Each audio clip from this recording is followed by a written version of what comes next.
નમસ્કાર, ડીટીવી ન્યૂઝમાં આપ સૌનું હાર્દિક સ્વાગત છે।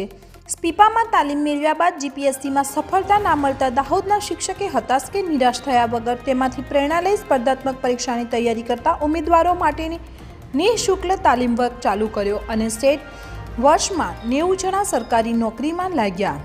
શિક્ષક કભી સાધારણ નહીં હોતા તે ઉક્તિને દાહોદના એક શિક્ષકે સાર્થક કરી છે। કોઈપણ નિષ્ફળતાથી હતાશ ના થવું જોઈએ તેનું ઉત્તમ ઉદાહરણ દાહોદના શિક્ષકે પૂરું પાડ્યું।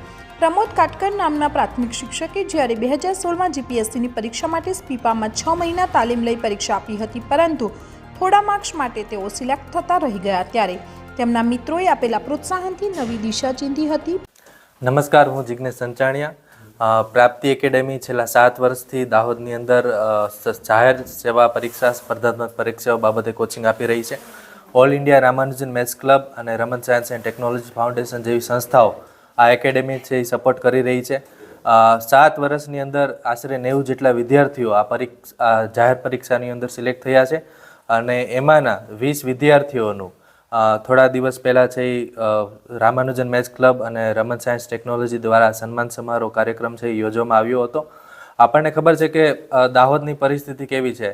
આજે ગુજરાતની અંદર આવી સ્પર્ધાત્મક પરીક્ષાઓની તૈયારીઓ માટે અમદાવાદ અને ગાંધીનગર જેવા શહેરોમાંથી જવું પડતું હોય છે, પરંતુ કેટલાય બધા એવા વિદ્યાર્થીઓ એવા હોય છે કે જેના માટે આવી પરિસ્થિતિઓ અનુકૂળ હોતી નથી। તો દાહોદ જેવા શહેરની અંદર જ્યારે આવી પરીક્ષાઓ પાસ કરીને વિનામૂલ્યે જ્યારે આવી કોઈ કોચિંગ સંસ્થા હોય તો વિદ્યાર્થીઓ માટે આવી જે સંસ્થાઓ છે એ આશીર્વાદરૂપ છે। પોતે વિચાર્યું કે અહીંના ગરીબ પરિવારના સેંકડો વિદ્યાર્થીઓ સ્પર્ધાત્મક પરીક્ષાઓ માટે તૈયારીઓ કરતા હોય છે, પરંતુ આર્થિક સ્થિતિ સદ્ધર ન હોવાના કારણે સારા કોચિંગ ક્લાસમાં તેઓ નથી જઈ શકતા।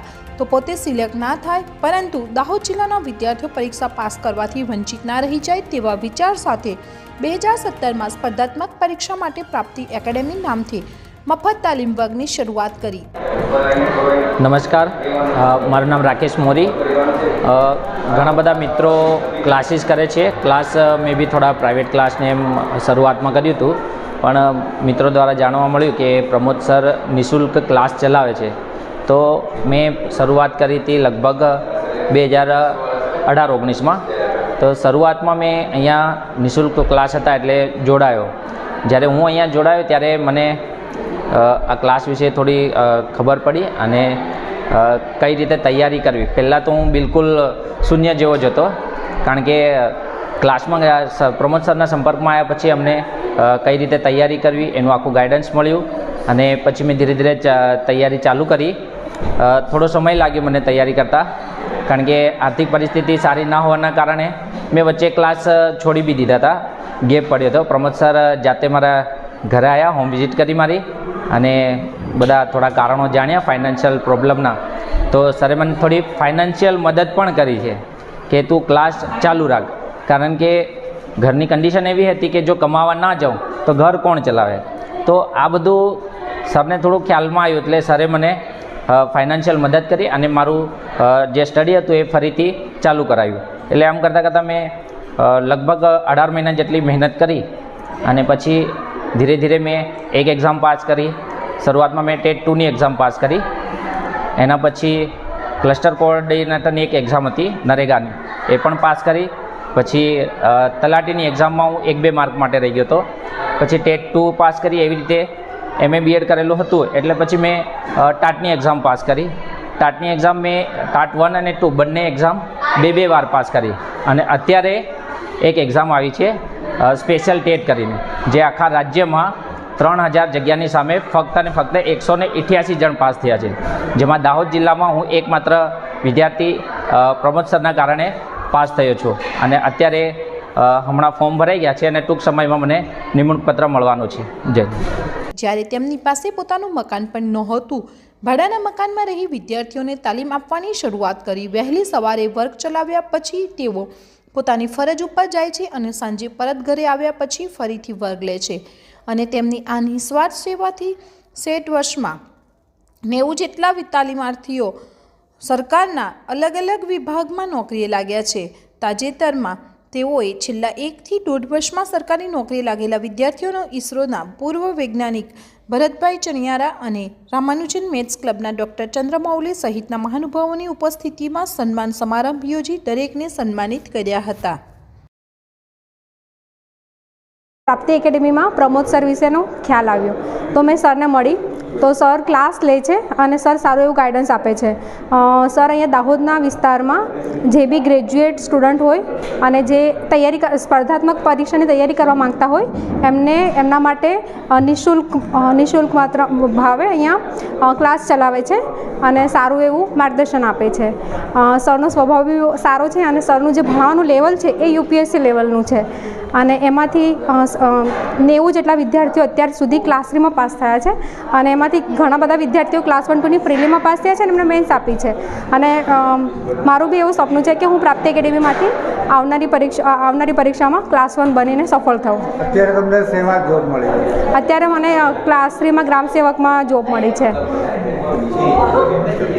નમસ્કાર, હું કાટકર પ્રમોદ કુમાર અંબાલાલ 2017થી સતત દાહોદના વિદ્યાર્થીઓને જાહેર પરીક્ષા કોમ્પિટિટિવ એક્ઝામની તાલીમ આપી રહ્યો છું. આશરે 90 જેટલા વિદ્યાર્થીઓએ સરકારી વિવિધ વિભાગોની અંદર નોકરી મેળવી લીધી છે. બરાબર, જ્યારે મેં આ ક્લાસ શરૂ કર્યો હતો ત્યારે મને થોડી તકલીફો પણ પડી હતી, પણ શરૂઆત કઠિન હોય છે કોઈ પણ કાર્યની. પણ આજે મને બહુ અંદરથી ખુશી થાય છે. મારો આત્માનો ઝણકાર વારંવાર એક જ વાત કહે છે કે કીપ ઇટ અપ પ્રમોદ. આમાં જે દિવસ મારું સપનું એવી રીતે પૂરું થશે કે બાળક અહીંયાથી આઈએસ, આઈપીએસ કે આઈઆરએસ બનશે, નેવીની અંદર જશે, સીડીએસમાં જશે, આઈબીપીએસ, બેંકની એક્ઝામો ક્રેક કરશે, ત્યારે જ મારું સપનું પૂરું થશે.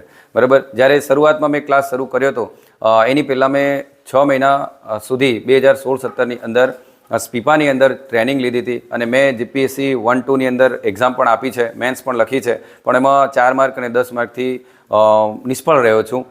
પણ મારે જ્યારે મારા ફ્રેન્ડે એવું કીધું કે મિત્ર, નિષ્ફળ માણસ જે હોય છે ને એ કોચ હોય છે, જ્યારે સફળ માણસ સેલિબ્રિટી હોય છે. તે તારી ઉંમરના અમુક વર્ષો પછી તને આ ખબર પડી છે કે કઈ રીતે એક્ઝામની પ્રિપેરેશન કરવી એમ. પછી મારા મનમાં સતત એ વિચાર આવ્યો કે હું કેમ નહીં અહીંના બાળકોને ગાઈડ કરું. અને 2017ની અંદર જ્યારે પોલીસ કોન્સ્ટેબલની ભરતી આવી હતી ત્યારે મેં 22 વિદ્યાર્થીઓને એક ભાડાના મકાનની અંદર રાખીને ખુદ ભાડું ભરીનું મેં જે બાળકોને ભણાવ્યું હતું. અને જ્યારે એ લોકો સફળ થયા ત્યારે એમના મા બાપે મને જે આશીર્વાદ આપ્યા કે ભગવાન તમારું ભલું કરે, ત્યારે મારી અંદરથી આત્મા એટલી જાગી અને મને સતત મનમાં એમ વિચાર આવ્યો કે ખરેખર જીવન સાર્થક બનાવવા માટે આ જ કામ કરવું જરૂરી છે. એટલે પછી મેં 2017થી આ ક્લાસ અવિરતપણે શરૂ રાખ્યો છે. મેં ખુદ જ્યારે આ જમીન લીધી હતી 7 થી 8 લાખની અંદર મને આ જમીન પડી હતી. એના બાદ મેં 8 થી 9 લાખનું બાંધકામ કર્યું હતું અને મેં આ જ્યારે શરૂ કર્યું, મેં 2017ની વિદ્યાર્થીઓની સફળતા પછી મેં આટલું ઇન્વેસ્ટમેન્ટ કર્યું હતું અને મેં કોઈ ટોકન ફી પણ નથી રાખી, પરંતુ મારા વિદ્યાર્થીઓ મારી સાથે આત્મીયતાથી જોઈન થયેલા હતા. એટલે એ બાળકોએ મને લાઇટ બિલ આજ સુધી ભરવા નથી દીધું. મારા ચહેરાનો ફેસ જોઈને બાળકો સમજી જતા કે મારું સર કંઈક તકલીફમાં છે. બરાબર, તો એ બાળકો જ બધી વ્યવસ્થા કરતા હતા. બરાબર, અને આ રીતે અવિરત રીતે 2024 સુધી આ ક્લાસ હમણાં પણ ચાલી રહ્યો છે. બરાબર, ટૂંકમાં જ હમણાં જ આ 2023ની અંદર 20 બાળકોએ જોબ લીધી છે વિવિધ સરકારી વિભાગોની અંદર, જેમનો સન્માન સમારોહ પણ all India Ramanujan maths club અને રમન સાયન્સ ટેકનોલોજી દ્વારા કરવામાં આવ્યો હતો. મને આ કાર્યની અંદર જિગ્નેશભાઈ, ઇસરોના સાયન્ટિસ્ટ, રામાનુજમ મેથ્સ ક્લબ, વિપનેટ, આ તમામનો સહકાર છે. દાહોદની અંદર બહુ સારા અમુક એવા માણસો છે જે સતત મારી જોડે આવે છે, કોન્ટેક્ટમાં રહે છે અને મને એવું કહે છે કે કંઈ તકલીફ હોય તો કહેજો. બરાબર, પણ ભગવાન જલારામની દયાથી આજ સુધી એવી કોઈ તકલીફ પડી નથી અને સત્કાર્યની અંદર મને આવી કોઈ તકલીફ પડી નથી. તમામનો મને સપોર્ટ છે. ઉત્સાહ તો મારો ત્યારે વધે છે જ્યારે મારું બાળક મને મેસેજ કરીને લખે છે કે સર આઈ એમ સિલેક્ટેડ. બરાબર, ખુદ એક પ્રાઇમરી ટીચર છું. 2010થી હું પ્રાઇમરી ટીચરમાં જોબ કરું છું અને હાલ 2024માં હમણાં હું અહીંયા લગભગ 60 બાળકોને લઈને કમ્બાઇન્ડ જે સીસીની એક્ઝામ છે એની તૈયારી કરાવી રહ્યો છું. અને મારું સપનું છે કે 90માંથી આ વખતે હું 10 હજુ એડ કરીને આ સીસીની એક્ઝામની અંદર સેન્ચુરી મારવાનો વિચાર કરી રહ્યો છું.